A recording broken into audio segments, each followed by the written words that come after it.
Hi friends, ఈరోజు మనము బొరుగుల ఉప్మా అనమాట. దీన్ని ఉగ్గాని అని కూడా అంటారు కొన్ని ప్రాంతాల్లో.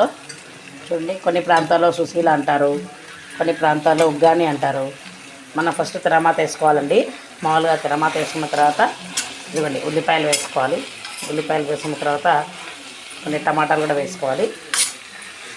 టమాటాలు కూడా వేసుకొని కలుపుకున్న తర్వాత కొంచెం సాల్ట్ వేసుకోవాలండి. ఎండుమిరపకాయలు, పచ్చిమిరపకాయలు కూడా వేసుకోవాలి. తర్వాత మనం బొరుగుని ఇలా నానబెట్టేసుకొని ఇలా నీళ్ళలో పిండుకొని ఈ తిరమాతలో వేసుకోవడమేనండి. వేసుకుంటే మనకి ఈ ఉగ్గాని రెడీ అయిపోయినట్టే.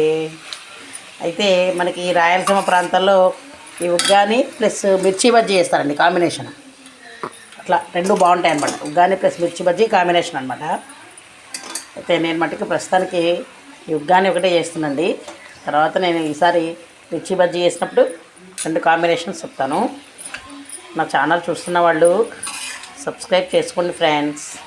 మనకు మార్నింగ్ పిల్లలకి బాక్స్లో కట్టడానికి స్నాక్స్ లాగా పెడతారు కదండి, షార్ట్ ఇంటర్వెల్లో అలా చేసుకోవడానికి. మరి 4 o'clock పిల్లలు స్కూల్ నుంచి రాగానే ఇవ్వడానికి లైట్ స్నాక్స్ లాగా బాగుంటాయండి. ఇవి మా అమ్మాయి కూడా బాగా ఇష్టం అండి. ఈ బొరుగుల ఉప్మా ప్లస్ దీన్ని ఉగ్గాని అంటారు. నా ఛానల్ సబ్స్క్రైబ్ చేసుకోండి ఫ్రెండ్స్. Okay friends, bye.